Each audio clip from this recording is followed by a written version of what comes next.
We are following breaking news at this hour. The Rockville City Police Department is providing an update on the shooting that happened yesterday inside Wootton High School in Rockville. A 16-year-old student was shot inside the school and another student was taken into police custody. Let's take you live to the press conference now. The second victim did not suffer injury. However, through investigation, we learned that the suspect in the case pointed a firearm at that person earlier in the day prior to this shooting occurring. That victim is a 15-year-old female juvenile. At this time, I'll turn it over to State's Attorney John McCarthy for his commentary. Good afternoon. My name is John McCarthy, and I'm the State's Attorney for Montgomery County. I'm happy to join Chief West and the men and women that represent all the other allied agencies that responded so beautifully yesterday to the events at Wootton High School. In this particular matter, there was scheduled to be a bond review today for the 16-year-old who was named as the defendant in this case. However, the processing of that prisoner took past midnight, and it did not allow the bond to be scheduled in time for today's hearing.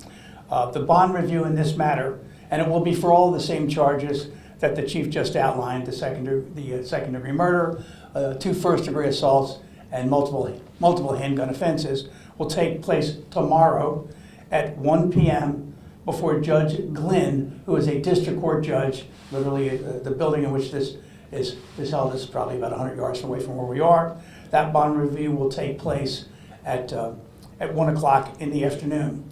There's already been set a preliminary hearing date in this case, and the preliminary hearing date is for February the 20th at 9:30 in the district court. So there are 2 dates that are here. Now, the defendant in this case is 16 years old. He's charged originally because under the laws that exist in Maryland, if you commit either an attempted first or second-degree murder or use a handgun in the commission of those crimes, the original jurisdiction is in the adult court. That is why, despite him being only 16, he is in the adult court based on the way the law exists in Maryland. Interestingly enough, that is what is now being debated in Maryland legislature as to whether or not those laws should be changed and whether or not these matters could be properly handled in the juvenile division of the court rather than the adult system.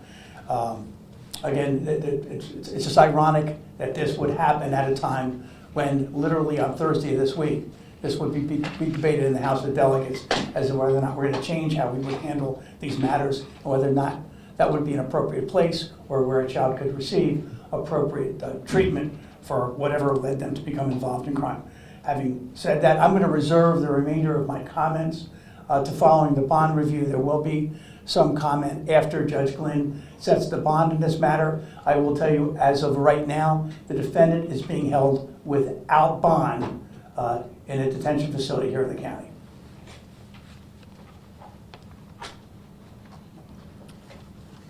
We had a lot of questions about the coordinated response yesterday, and I'd really like to talk about that for our community.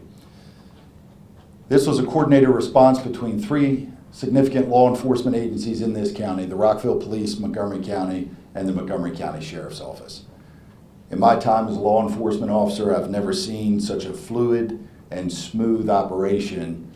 We don't want these events to occur in any of our schools in this city or in this county, but I can assure you that if those things do happen, our officers are trained, they're prepared, and yesterday they acted without hesitation. The first arriving officers from all 3 police agencies, without due regard for their own safety, entered that school, and they used their training based on the active shooter protocol. They did not wait in the parking lot. They did not wait for backup. They made entry to save and preserve lives. And for that, I'm extremely proud of everybody's effort. At this time, I'd like to ask Sheriff Wee if he'd give some commentary on that joint response. Thank you, Chief. Again, good afternoon. My name is Maxwell Wee, and I'm the sheriff here in Montgomery County. First off, let me reiterate our thoughts and support for the victims of this tragic incident, as well as all the students, the staff, and the greater Wootton High School family that's been affected. As the chief said, We are very thankful for the coordinated efforts, the training that we put in on the front end by the agencies here in Montgomery County.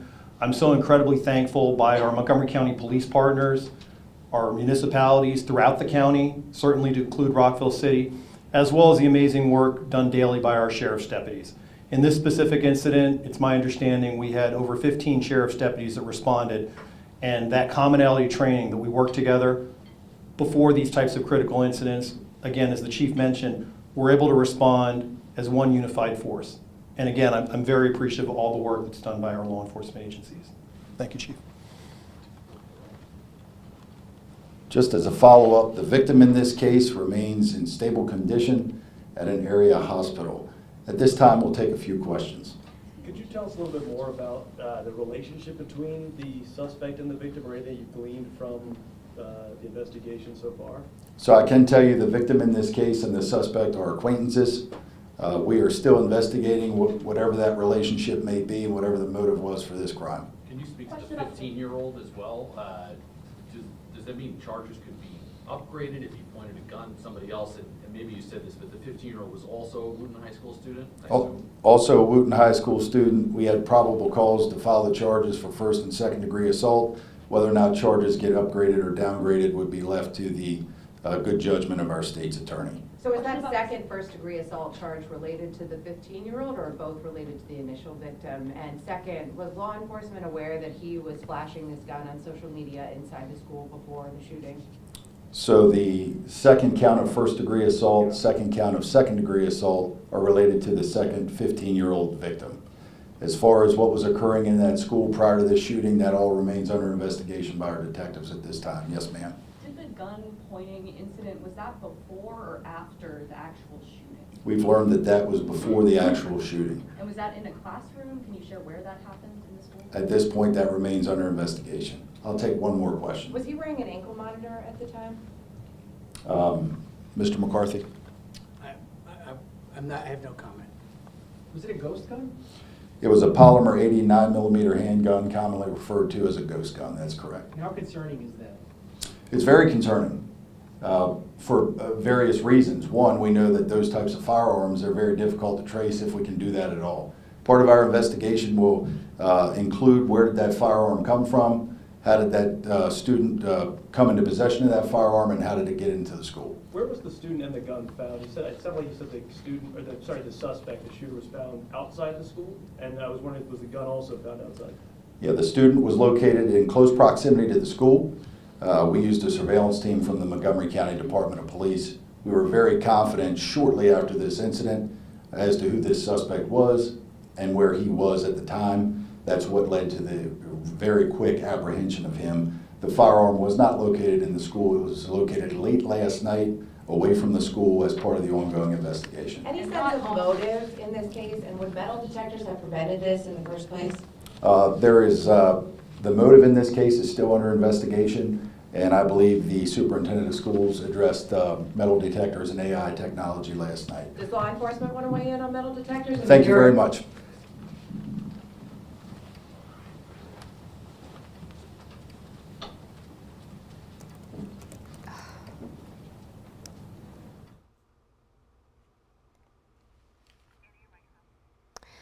Okay, we have been listening to the Rockville City Police Chief and also Montgomery County State's Attorney John McCarthy speaking to the incident yesterday out of Wootton High School. This is new information that we are getting in right now. Our Matt Gregory will have more for you in our newscast, but coming out of this press conference, we have learned several things. Most importantly, we now know for sure that the suspect will have a bond review hearing that is scheduled for tomorrow at 1 p.m. A bond review will be held by Judge Glenn. He is facing a slew of serious charges here, including attempted second-degree murder, 2 counts of first-degree assault, 2 counts of second-degree assault, and several firearms charges, including possession of a dangerous weapon on school property. The chief speaking there that they were able to locate that gun, a polymer 89mm handgun, away from the school late last night. It was not located inside the school. Police have identified the suspected shooter as Khalil White Villatoro. He is a fellow student of the victim who was shot, 16 years old, both 16 years old, and we're told that he is still recovering. Meanwhile, the suspected shooter will be held without bond at the detention facility in the county and will be charged as an adult. 2 victims here in this situation. One person again charged. The suspect allegedly pointed the gun at a 15-year-old girl earlier in the day. Because of the timing of finding the gun, he again won't have a bond hearing today. But new information coming out. We'll have more for you coming up in the news at 4 p.m. Join us then. We'll also have more for you on our website, WUSA9.com.